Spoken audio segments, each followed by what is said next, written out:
Je remercie tous les intervenants de l'après-midi pour la clarté de leurs interventions. Nous allons continuer avec le visionnage d'extraits du documentaire de Katia Chapoutier.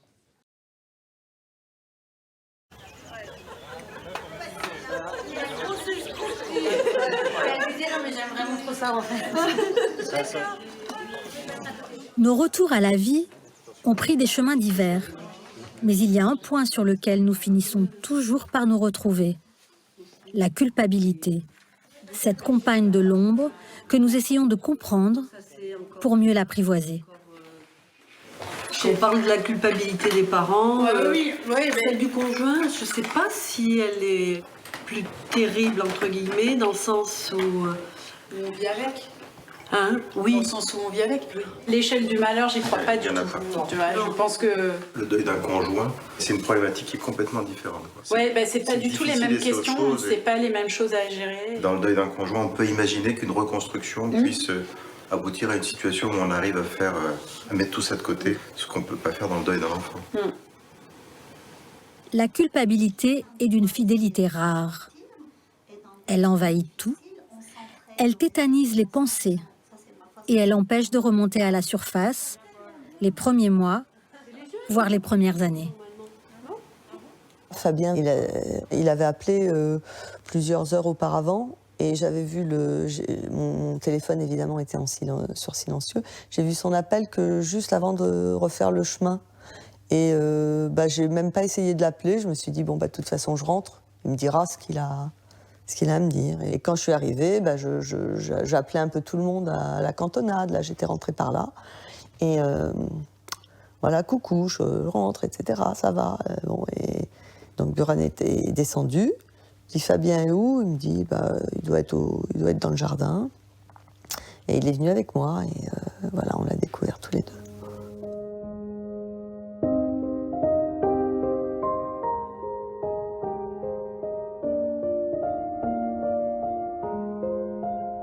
Fabien était un enfant dont on avait l'habitude de dire « Fabien, ça va bien », tellement il était facile. Petit, il aimait passer de longs moments à observer sa mère et sa grand-mère en train de cuisiner. Adolescent, il était discret, mais maniait l'humour pince sans rire avec beaucoup de subtilité. Le jour de sa mort, il venait d'apprendre qu'il ne serait pas admis à l'école d'architecture qu'il souhaitait faire. Il avait 20 ans, et c'était il y a 9 ans. Si je l'avais appelé plus tôt, si j'avais regardé mon téléphone plus tôt, si j'étais rentrée plus tôt, enfin voilà, tout ça. Avec de moins en moins, enfin voilà, ça s'estompait, mais il n'y avait quand même pas une journée qui passait sans que ça revienne. Pendant les 2 premières années, je pense que je ne pensais qu'à ça. Toute ma capacité de cerveau disponible était sur ça. C'était obsessionnel, complètement. La culpabilité, c'est quelque chose qui m'a rongée, mais vraiment. Et petit à petit, je l'ai apprivoisée. J'en ai beaucoup parlé avec le psychiatre qui me suit. Et petit à petit, les mois passant et tout, et là maintenant, je suis moins dans cette culpabilité, mais moi, c'était tout le temps, c'était obsessionnel chez moi, tout le temps. Je n'arrêtais pas de me dire, là, quand tu lui as dit ça, c'est peut-être à cause de ça, j'ai essayé de trouver pourquoi, qu'est-ce que j'avais pas fait en fait. Et petit à petit, je me suis rendu compte, aussi en me documentant et tout ça, en regardant un petit peu. J'ai même acheté un livre sur la culpabilité, justement, pour voir, pour essayer de comprendre comment m'en sortir, en fait. La place de beau-père dans un deuil après suicide, c'est une place très particulière. Ma propre douleur ne peut pas s'exprimer plus fort que celle de sa mère, que celle de ses frères, que celle de sa tante, puisque moi je ne suis qu'une pièce rapportée. Si les gens les plus concernés, les plus proches, c'est-à-dire Sima, sa mère, fait preuve d'un courage et d'une force exceptionnelle, je ne peux pas faire moins non plus. Donc cette place de Beaupère n'est pas facile, et en même temps, parce que je faisais partie de son univers de vie au quotidien, et parce que c'est un suicide, je n'échappe pas plus que les autres au problème de culpabilité.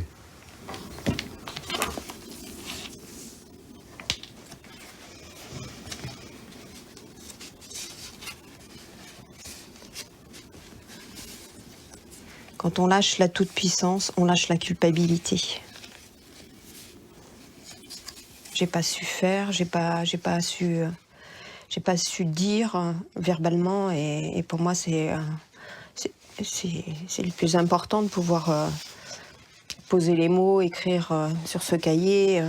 J'ai l'impression que j'arrive à formuler ce que j'ai pas réussi à lui formuler verbalement. Et je pense que ça fait partie de mon travail de deuil.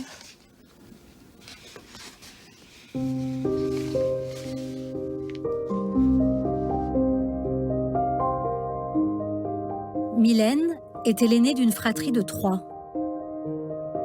Elle souffrait d'un manque de confiance en elle qui rendait ses échecs si difficiles à vivre.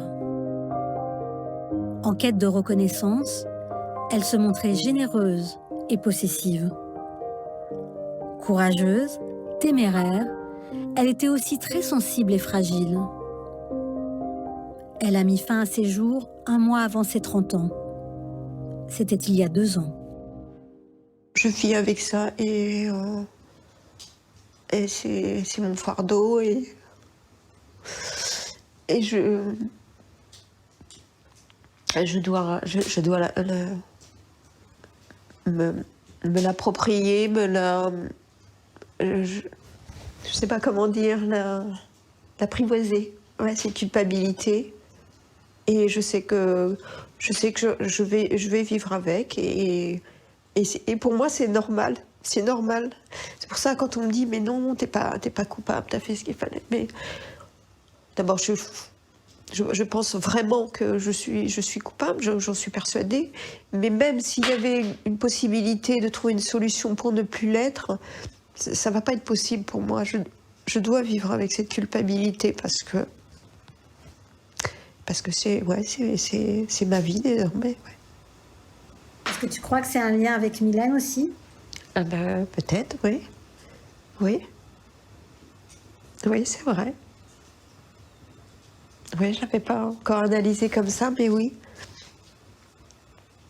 Oui, tout à fait. C'est vrai que j'ai peur de tout ce qui peut m'éloigner de Mylène, tout ce qui peut faire qu'elle parte, que je l'oublie, et donc ça en fait partie, oui, la culpabilité, oui.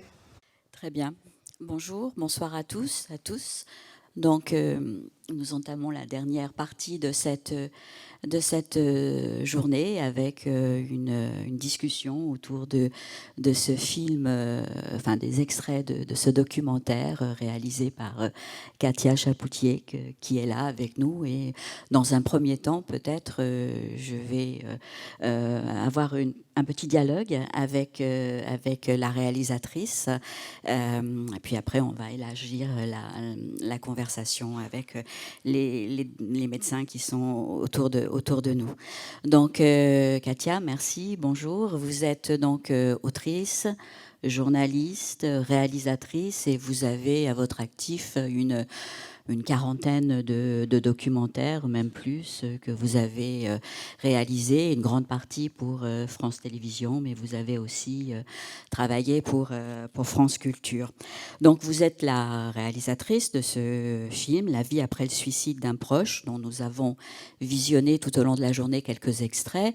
Je précise que c'est un film qui dure 70 minutes, hein, qui est accessible sur YouTube, on peut le voir facilement. C'est un film qui est très émouvant et en même temps très inspirant au sens de porteur d'espoir. Il y a beaucoup d'espoir. En tout cas, c'est mon regard, mon analyse. Il est composé en grande partie de témoignages de familles endeuillées, de témoignages qui sont poignants. Et en même temps, il est inspirant, et ça demeure très très fort, parce que toutes les personnes évoquées, ces personnes qui se sont suicidées, sont assez présentes à travers les paroles, à travers les témoignages, et c'est aussi une force dans ce film. Je précise aussi qu'à la suite de ce film, ou en parallèle, en 2017, vous avez aussi publié un livre aux éditions Le Passeur, hein, qui porte le même nom, et ce livre, il est disponible en bas, on le trouve dans le hall, et j'ai lu que vous aviez envie de faire ce livre pour vraiment garder la trace de toutes ces paroles que vous aviez entendues. Alors l'objectif de ce film, et peut-être vous nous le redirez, c'était aussi de montrer que la vie continue, que la vie continue après un tel épisode, un tel drame, une onde de choc, et que petit à petit la vie reprend le chemin, et c'est ce qu'on essaye de comprendre à travers tous ces témoignages.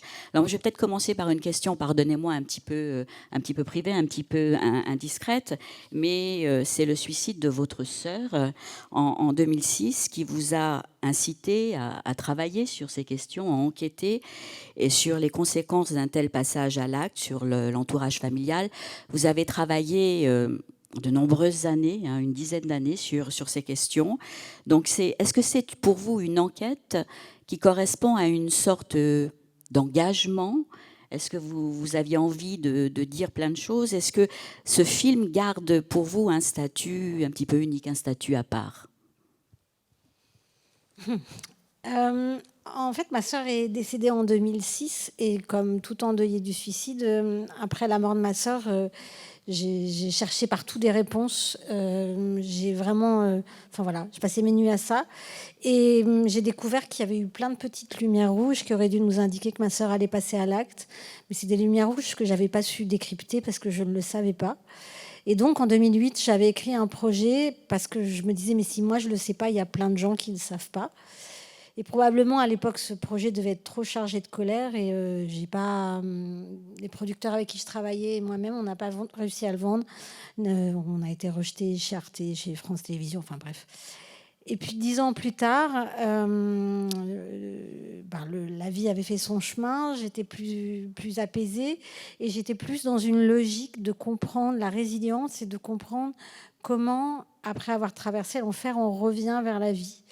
Et je voulais vraiment que les gens nous racontent tout le processus, du moment où tout s'écroule jusqu'au moment où la lumière revient à la sortie du tunnel et en quoi ça les avait changés.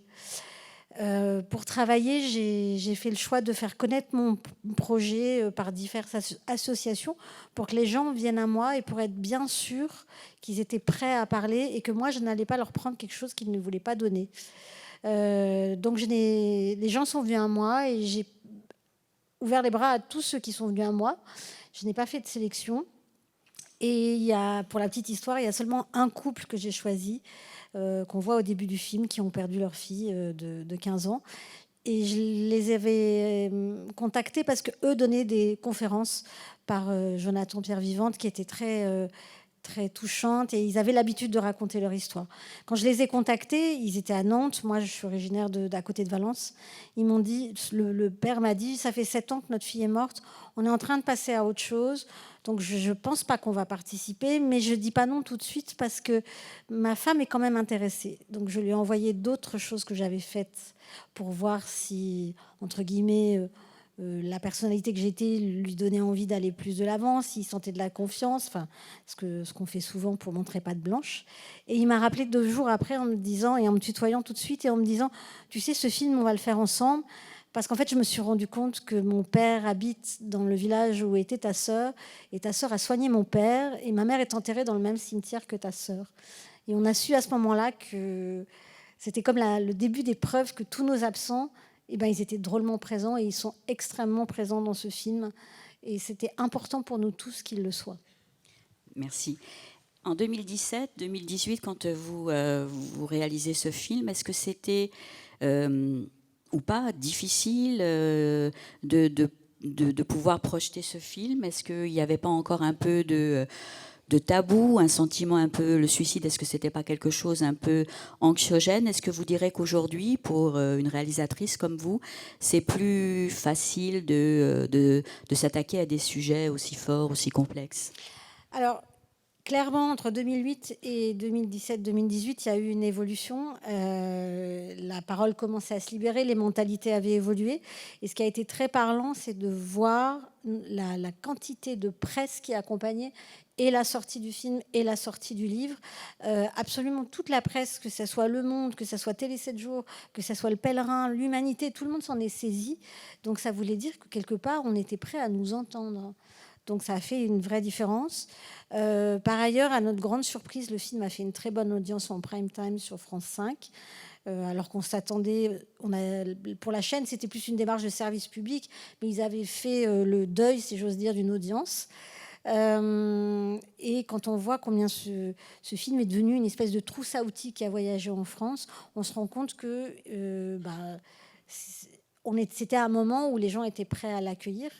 Et tout à l'heure, pendant la pause, je discutais avec mon voisin médecin généraliste dans la salle, et on se disait que quand même, on est sur des thématiques qui, ces 4-5 dernières années, ont énormément évolué. Et la preuve en est la raison pour laquelle on est là aujourd'hui. D'accord. Comment s'est déroulé le tournage? Vous avez réuni toutes ces familles sur un week-end. Est-ce que vous parlez dans des interviews d'un film, j'aime beaucoup cette expression, d'un film choral, donne un sentiment d'unité, même si chaque souffrance, chaque deuil est une expérience unique, mais les gens se retrouvent. Est-ce que le fait d'être ensemble, entre personnes qui vivent le même drame, ça permet de libérer la parole? Alors, ma méthode de travail a été assez simple. C'est que, avec le caméraman qui est mon mari, on est allé dormir et passer du temps chez chacune de ces personnes. On a passé du temps avant de mettre la caméra en marche. On a mangé ensemble, on a partagé de la vie. Donc ça s'est déroulé sur plusieurs mois et on a fait un week-end dans chaque famille. Et c'est une fois qu'on avait fait tous ces entretiens que je leur avais dit dès le départ qu'il y avait un week-end où je voulais réunir tout le monde parce que je voulais montrer cette communauté invisible à laquelle on appartient.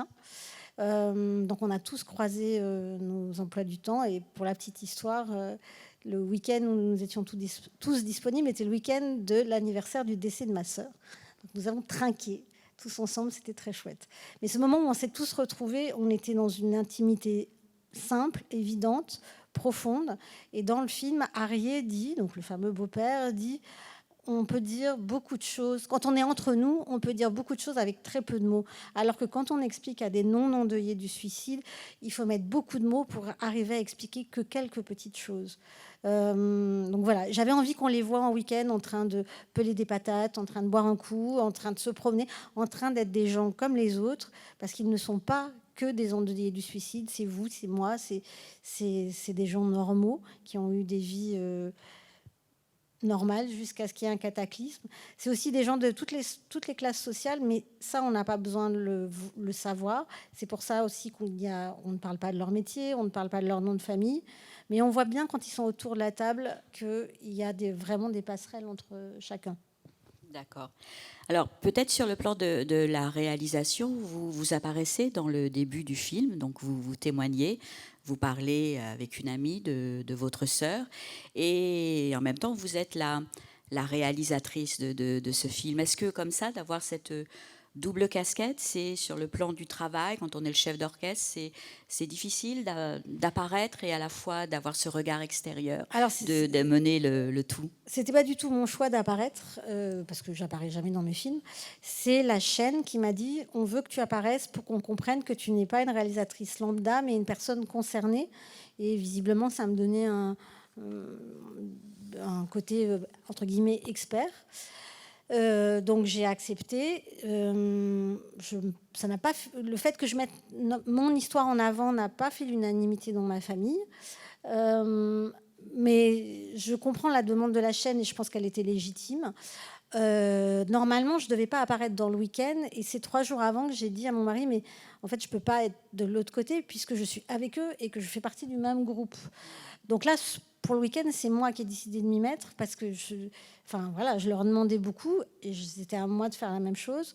Donc pendant ce week-end-là, j'ai entièrement délégué la réalisation à mon mari.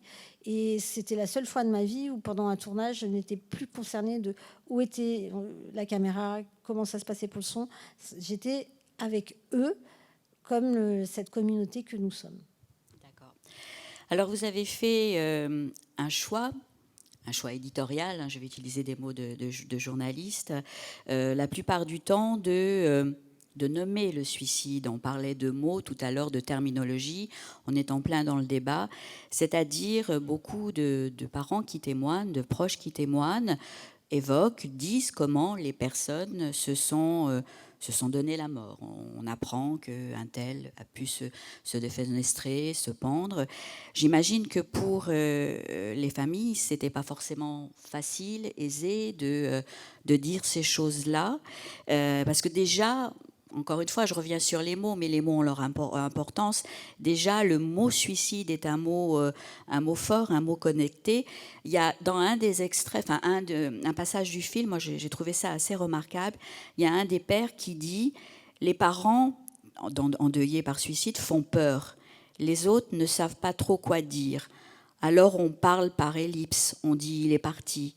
Et il ajoute « On partage avec les autres endeuillés des choses qu'on ne dit pas à des amis de 40 ans, ce qui montre bien aussi comment la souffrance crée une distance. » Donc je voudrais revenir sur les mots, parce que les mots, ça fait peur, ça peut être enfermant, et en même temps, les mots sont nécessaires pour avancer. Donc reconnaître les faits, c'est indispensable pour aller de l'avant. Est-ce que c'est quelque chose que vous avez pu observer chez toutes ces personnes ?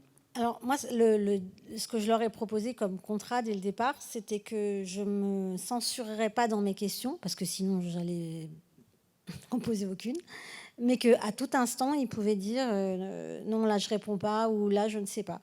Donc on était très au clair là-dessus. Et en fait, à ma grande surprise, ils ont tous, une fois que j'ai ouvert la porte, mais parlé avec une libération et une fluidité. Donc tous ces entretiens qu'on fait 2 à 3 heures, et qui sont la raison pour laquelle on a fait un livre, parce qu'on ne pouvait pas perdre ces paroles si précieuses, montrer à quel point, d'un coup, parler à quelqu'un qui comprenait leur langage était libérateur. Ils n'avaient pas besoin de mettre du papier bulle, ils n'avaient pas besoin de faire des périphrases, puisque on était chez eux, on était bien, on venait souvent de prendre un verre de vin ou de manger un morceau, on était sur le canapé, et on déroulait le fil. Et je pense que une fois qu'on a été capable de dire mon frère, mon fils, mon mari, ma copine s'est suicidé, on est capable, une fois qu'on a réussi à cracher ce mot et à commencer à l'apprivoiser, on est capable de parler de la méthodologie, je dirais, dans 90% des cas, parce que quelque part, c'est presque dérisoire par rapport à la force d'avoir réussi à dire le mot suicide, le mot mort. Mais je pense qu'en partageant leur histoire et en la dévoilant, ils continuer à l'apprivoiser et à finir de dégonfler la pression émotionnelle qu'il y a autour de tout ça. C'est-à-dire que ça a été pour tous, parce qu'on est restés très proches, ils savent aujourd'hui que je suis là, évidemment, et on a déjà tous communiqué par WhatsApp, comme on le fait plusieurs fois par semaine. Pour eux, ça a été, au final, une étape supplémentaire de leur processus de deuil qui leur a permis de continuer à apprivoiser leur histoire, mais aussi de s'afficher clairement tels qu'ils sont par rapport à leur entourage. Et ils en ont tous eu des retours très bénéfiques. Un collègue de travail ou un qui est venu leur parler, ou une voisine qui a mis un mot dans la boîte aux lettres pour dire oh, mais moi aussi j'ai connu ce que tu as vécu. Moi aussi quand j'avais 7 ans j'ai perdu ma mère. Et ça leur a ouvert des perspectives, ça leur a permis, ils sont tous allés présenter le film à droite à gauche, ils ont pu accompagner d'autres endeuillés, et finalement ce film est devenu un trait d'union. Et moi c'est merveilleux parce que on s'est dit tous ensemble, non seulement on a réussi à rendre utile ce qu'on ne peut pas changer, mais on a fait des traits d'union qui permettent aux gens de communiquer. Un jour, lors de la présentation du film, où j'étais avec Paul, donc le papa qui a écrit à sa fille, C'était dans le nord de la France, on s'était levé à 5 heures pour y aller, on n'avait pas envie, c'était l'hiver, il pleuvait, enfin bref. Sauf que dans la salle, il y a un monsieur qui a pris la parole. Sa mère était morte il y a 35 ans par suicide et c'était la première fois de sa vie qu'il disait la phrase « ma mère s'est suicidée ». Et donc forcément, on a gardé le lien. Et pour lui, c'est une porte qui s'est ouverte sur une nouvelle vie. Donc, nos absents sont partis, mais en faisant ce film tous ensemble, on a pu créer des traits d'union dans cette communauté qui a permis à certaines personnes de faire des pas importants. D'accord, merci. Il y a aussi ce que l'on peut lire à travers ce documentaire, c'est qu'on retrouve des étapes communes à tous ces personnes endeuillées, la colère, la culpabilité, qui est sans doute un des poisons les plus terribles de ce deuil, la quête du pourquoi, l'envie de comprendre, et parfois cette envie de comprendre peut conduire à des comportements un petit peu extrêmes, un petit peu excessifs. On a un exemple à travers la maman de Camille, je crois, qui dit « Je voulais passer par le même chemin que ma fille, je mettais ses habits, j'avais besoin d'imaginer l'intensité de la douleur ». En fait, c'est des moyens de rester reliés avec la personne disparue. Est-ce que c'est là aussi quelque chose que vous avez observé chez toutes ces personnes endeuillées ? En fait, on se rend compte que la douleur et la culpabilité sont souvent à la hauteur de l'amour qu'on avait pour la personne. Après, il y a des choses que certains ont et que d'autres n'ont pas. Par exemple, moi, j'ai eu beaucoup de honte au début de la mort de ma sœur, parce que mes parents habitaient dans une petite ville, parce que j'ai eu l'impression qu'on nous jugeait, parce que j'avais l'impression qu'on était stigmatisé comme famille dysfonctionnelle, ce qui, avec le recul, n'est pas forcément le cas. Et la honte, il y en a certains qui ne l'ont pas du tout ressenti. L'intensité de la culpabilité, elle est différente selon les gens aussi. Chaque histoire est unique, mais clairement, on a effectivement des passerelles. Mais j'aimerais profiter de cette question pour préciser, vous évoquez la maman de Camille qui a failli passer à l'acte pour ressentir ce que sa fille avait ressenti au moment de sa mort. Elle a été sauvée par l'EMDR et tous les gens qui témoignent dans ce film ont eu recours à l'EMDR qui leur a énormément apporté. C'est vraiment un outil très précieux pour que j'ai pu...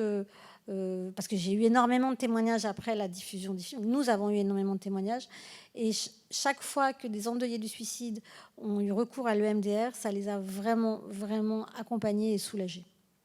Oui, c'est vrai. Elle l'évoque dans ce passage. Est-ce qu'après un tel drame, un tel deuil, est-ce que le rapport aux autres se modifie? Est-ce que ça bouleverse, quand on vit un tel mort, est-ce que ça bouleverse la carte de nos émotions, de nos valeurs, la manière d'être avec les autres? Et est-ce que ça ne crée pas une sorte de sentiment un peu d'insécurité en se disant mais tout peut arriver et du coup est-ce que ça ne génère pas quelque chose d'un peu anxiogène en se disant tout est possible, le ciel m'est tombé sur la tête, ça peut arriver à nouveau? Ça c'est comme n'importe quel syndrome post-traumatique, bien sûr. Enfin, le docteur Debien peut en parler mieux que personne. Mais ce qui est intéressant dans le groupe, donc on est une quinzaine dans ce film, quand on faisait un peu le bilan sortie du tunnel, en quoi on échangeait, les points communs qui sont ressortis, c'est que la phrase qui est ressortie plusieurs fois, c'est « on devient allergique aux cons et aux emmerdeurs ». Qu'on n'a plus vraiment d'appétence pour les relations superficielles. Et Eric dit quelque chose de très beau dans le film. On sait redécouvrir la saveur d'un coucher de soleil ou d'une amitié plus que jamais parce qu'on sait vraiment quelle valeur ça a. Donc à la sortie du tunnel, tous partageaient cette sensation de redécouvrir la vie avec des couleurs un peu saturées, un peu plus, un peu...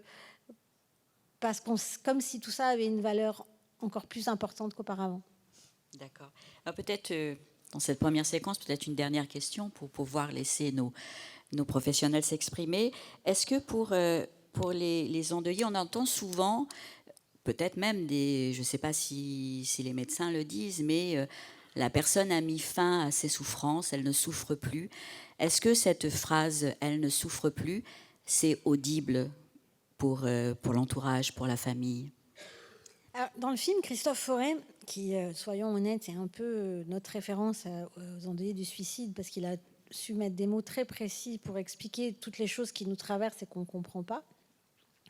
Christophe dit quelque chose d'important dans le film. Il dit souvent que l'endeuillé va revivre 1000 fois, 10 000 fois, il se torturait avec le moment M où ça a basculé en se posant plein de questions.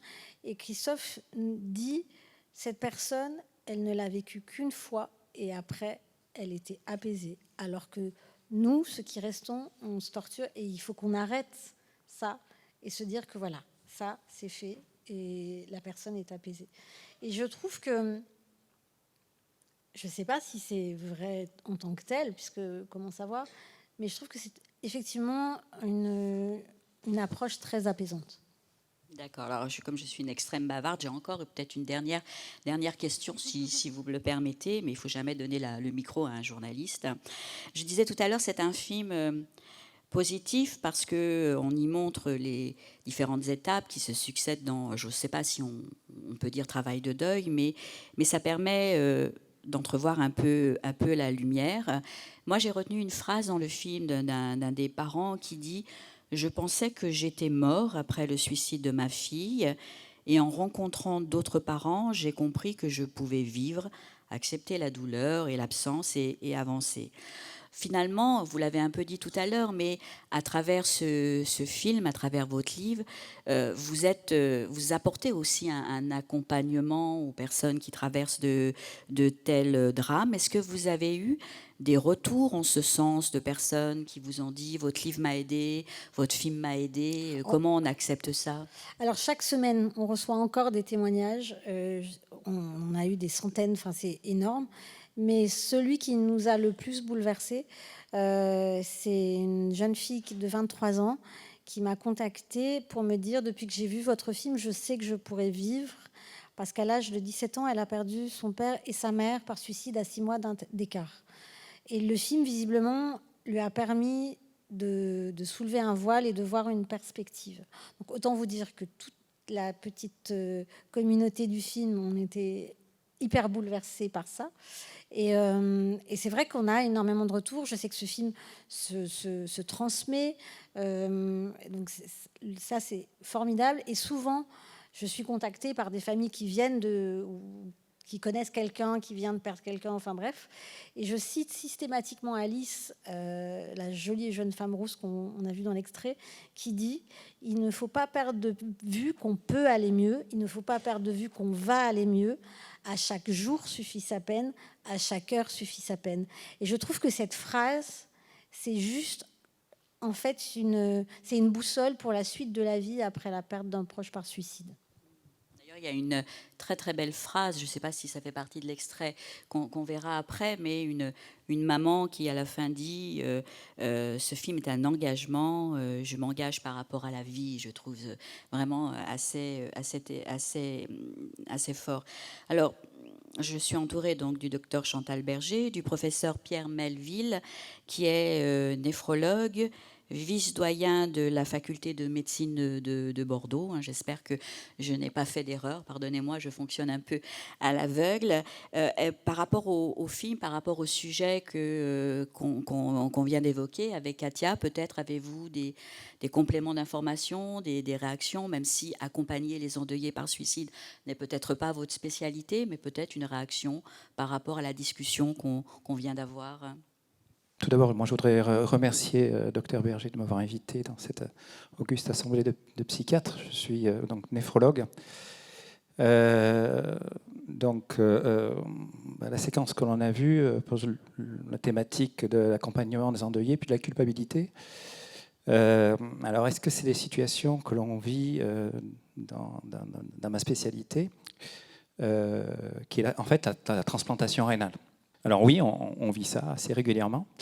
D'abord parce que les patients qu'on est amenés à transplanter d'un rein sont des populations d'insuffisants rénaux chroniques, souvent dialysés, où le taux de suicide est beaucoup plus important que dans la population générale. En général, ce sont des patients dialysés, ils vont se suicider en s'ouvrant la bord vasculaire pour de la dialyse, donc ça va assez vite. Donc c'est une hémorragie aiguë. Et ce sont des patients qui se suicident plus de 3 fois que la population en général. Alors, il y a 2 situations en fait en greffe rénale où on peut vivre ce genre de situation. C'est dans le cadre de la transplantation à partir d'un donneur vivant. Donc, quelqu'un qui veut donner un rein à un proche, et puis et qui fait l'objet d'une évaluation psychologique et ou psychiatrique approfondie. Et en dépit de cette évaluation psychologique, eh bien, la greffe se passe mal et on peut avoir soit le décès du receveur. On n'a jamais vécu de décès du donneur et du receveur. Il y a des équipes qui l'ont vécu et qui ont même arrêté de faire ce genre d'activité pendant plusieurs années, parce que ça a été vécu de façon extrêmement traumatisante pour l'équipe soignante. Mais ce qu'on en a vécu, effectivement, c'est par exemple le décès du receveur. Et j'ai en mémoire une situation un peu particulière où, en fait, le receveur avait des problèmes cardiaques. Et dans les semaines qui ont précédé l'intervention, en fait, il avait des douleurs thoraciques régulièrement qui évoquaient un problème. Il avait parlé à son épouse, la donneuse, en lui disant, en gros, surtout, tu ne leur en parles pas. Sinon, ils vont repousser l'intervention. Et le jour de l'intervention, il est décédé d'un infarctus du myocarde. Donc la culpabilité éprouvée par la donneuse qui était s'impliquait dans un acte de générosité complet et en même temps perdait son mari au cours de cet acte était, je pense, énorme, et un accompagnement de cette personne était indispensable. Donc ça, c'est ce qui nous a... on ne le faisait pas avant, et c'est cet événement qui nous a incité à faire un accompagnement psychologique systématique des donneurs, même si ça se passe très très bien. Bon, voilà, ce sont des choses qui sont indispensables. Passer un petit coup de fil de la psychologue du service qui appelle en disant comment vous allez, etc. Bon. La deuxième situation, c'est la difficulté de l'évaluation psychologique du donneur. Bon, ça met en mémoire quelque chose qu'on a vécu sur un couple, là aussi, une épouse qui donne à son mari, et une greffe qui se passe un petit peu de façon bizarre, avec une médiatisation de la greffe. On n'était pas au courant. Le jour d'intervention, les médias qui sont appelés pour médiatiser un petit peu l'événement. Et la greffe se passe tout à fait normalement. Les gens rentrent à domicile. Et 2 mois plus tard, suicide de la donneuse à l'issue d'un événement traumatique familial. Et donc, bon, s'il y avait des éléments de fragilité chez cette personne, on est passé un petit peu à côté, quoi. Donc ça, c'est les 2 événements en matière de greffe rénale avec des donneurs vivants dont je peux vous parler, quoi. D'accord. Alors juste, donc vous, dans votre travail, vous êtes avec des patients qui ont des pathologies lourdes, des pathologies cliniques fortes, hein, quand on souffre de problèmes comme ça. Finalement, la prévention du risque suicidaire, c'est aussi quelque chose qui se rajoute à votre part de responsabilité. C'est une charge en plus de faire attention à ce qu'il n'y ait pas de passage à l'acte. Ça se rajoute à votre travail de professeur. Ça se rajoute au travail de tous les médecins qui sont chargés d'évaluer un patient qui est candidat à une transplantation. Après, il faut voir aussi que le patient peut utiliser le risque suicidaire pour accéder plus rapidement à la greffe. Parce que la dialyse est vécue de façon tellement difficile par le patient qu'en gros, il vous dit si vous ne me greffez pas, je passe à l'acte. Ce qui est assez rare finalement. Mais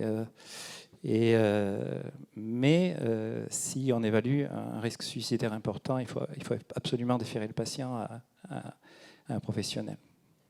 Alors, j'ai une question une question grand public, parce que je ne gravite pas dans ce milieu de la médecine, mais comment ça se passe, la question de la greffe d'organes pour les personnes qui sont décédées par suicide? Comment on aborde les familles? J'imagine qu'il y a des dispositifs particuliers. Déjà, les familles vivent un choc. Et comment ne pas les heurter en leur demandant de donner un organe? Alors, il faut savoir que en France, dans la plupart des autres pays, en fait, il y a un découplage complet entre le prélèvement et la greffe. Autrement dit, le prélèvement, il est assuré par une équipe d'infirmières et de médecins qui est chargée de l'abord des familles. Et justement, il y a des situations particulières qui sont la mort encéphalique par suicide.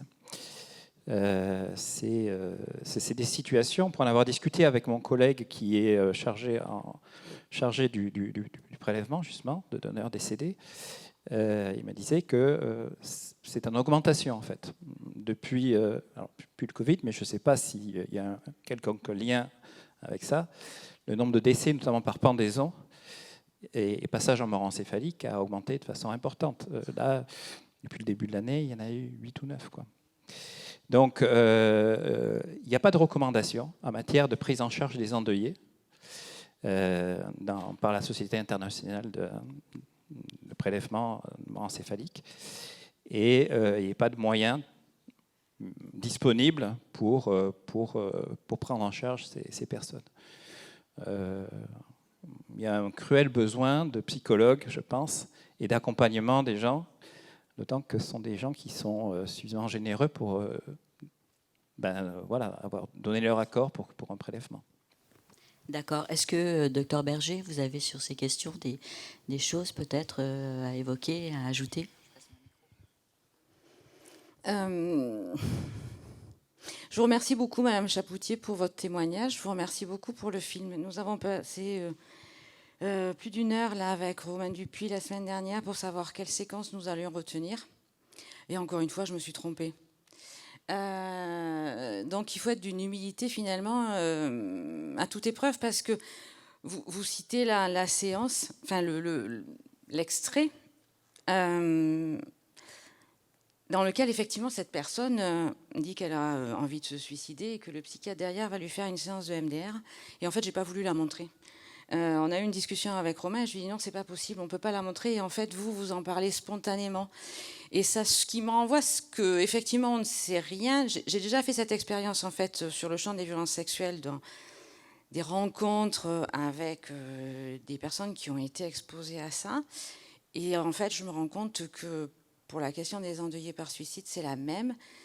On avait eu cette expérience-là et cette discussion-là aussi avec Florian Giron l'année dernière. Alors, on souhaitait monter une consultation spécifique pour les endeuillés par suicide.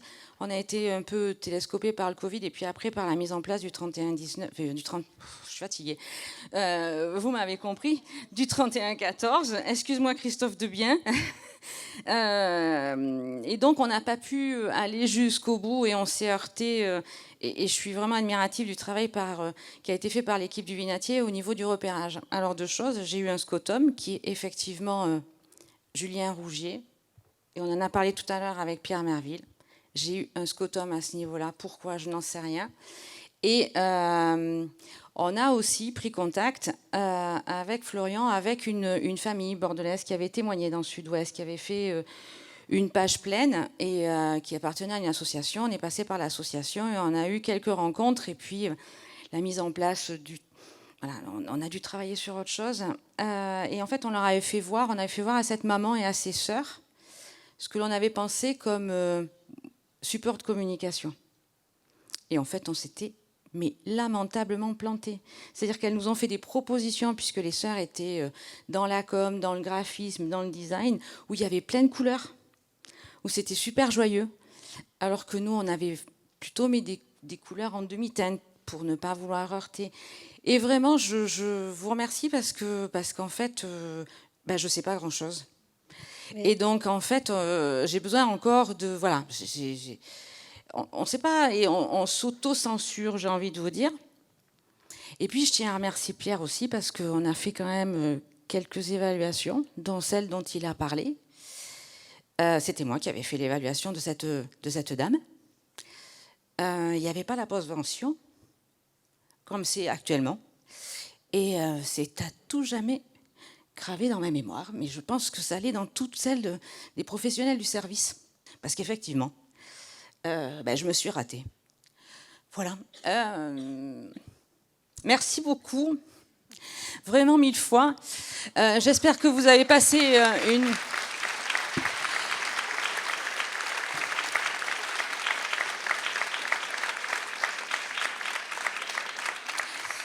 J'espère que vous avez passé une excellente journée. Je remercie l'ensemble des orateurs. Je vous prie de m'excuser pour les trémolos dans la voix. Et j'avais envie qu'on finisse quand même sur une note positive, sur un message d'espoir. Parce qu'effectivement, ce film nous donne un grand message d'espoir. Et c'est extrêmement bien fait. Donc, on a choisi de vous passer la fin du documentaire. Et je remercie Romain Dupuis. 7 ans plus tard. La vie après 7 ans plus tard, pour moi, c'est une vie belle, une vie que j'aime, une vie, que j'embrasse. Je me disais, mais jamais j'aimerais un morceau de musique, un coucher de soleil, quelque chose d'agréable. Je ressentirais rien d'agréable. Je me disais, c'est impossible. Et aujourd'hui, je peux dire, mais oui, c'est possible. Et c'est presque possible plus qu'avant. Parce qu'on sait la valeur que les choses ont, de la rencontre, de l'amitié, de beaucoup de choses. Donc oui, c'est possible. Je n'hésite plus maintenant à dire, ou plutôt je le fais beaucoup plus facilement et plus rapidement, à dire aux gens que j'apprécie, aux gens que j'aime, que je les apprécie, que je les aime. Le chant de ruine, à un moment donné, tu as des petites pierres précieuses sur le chemin, des petites pierres que tu cueilles, et puis sous la petite pierre, peut-être qu'il y a une petite pousse, et puis qu'il y a une petite fleur qui va grandir. Et puis tu en as une, puis tu en as une deuxième, et puis un jour, tu te rends compte qu'il y en a quelques-unes, et puis qu'elles sont belles. C'est un peu ça. Je commence à reprendre et je commence à sourire de nouveau. C'était étonnant pour moi de sourire. Mais il faut s'entraîner. C'est un entraînement. Ça paraît très artificiel au départ, mais je commence à m'y faire. Il faut y aller, quoi. Et puis on se découvre une force qu'on ne soupçonnait pas. C'est impressionnant. Alors je dis pas que c'est facile, mais il y a quelque chose qui nous booste. Alors au début c'est une colère quand même. Une colère, se dire moi je vais réussir ce que Mylène n'a pas réussi. Pour elle je vais y arriver, quoi. Il faut que j'avance. Je vais leur faire voir qu'on peut vivre. Et puis après on s'aperçoit que y a encore des choses à vivre pour soi, pour les autres. Et c'est étonnant la force qu'on peut avoir en soi et qu'on découvre à ces moments-là. J'ai beaucoup vieilli, voilà, physiquement et tout ça. Je pense que oui, ça m'a bien affaibli, mais ça m'a fait énormément grandir. Et aujourd'hui, du coup, j'appréhende la mort d'une manière différente. J'ai moins peur de ça. Je pense pas pouvoir vivre une épreuve plus difficile que celle-ci. Donc du coup, je sais que maintenant, plus rien ne me fera jamais peur. Il faut toujours garder à l'idée qu'on peut aller mieux. Et qu'on va aller mieux. Et que à chaque jour suffit sa peine dans les premiers temps. À chaque heure suffit sa peine. Il n'y a pas de petite victoire, quoi. Et qu'il faut... puis merde, faut être fier de nous, quoi. Ce film, c'est un engagement pour moi. Je pense que c'est important de le faire. Et aussi, ça m'engage par rapport à la vie. C'est un truc supplémentaire que je rajoute pour ma vie pour la vie qui va venir. Je m'engage. Je m'engage à rester en vie. Alors, policier, imperméable. Bravo. Bravo.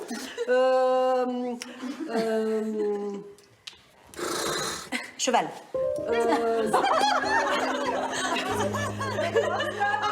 République. C'est un dragon pour les petits enfants, un dessin animé, je crois. C'est bleu. C'est jaune. Non, bleu. Oui, c'est ça, c'est jaune, il est jaune. C'est un nom. C'est un prénom de papy. Donc, une star. C'est à eux que tu parles. Vieille. Je l'ai déjà, il est déjà passé celui-là. Oui, c'est normal. Stop. Né.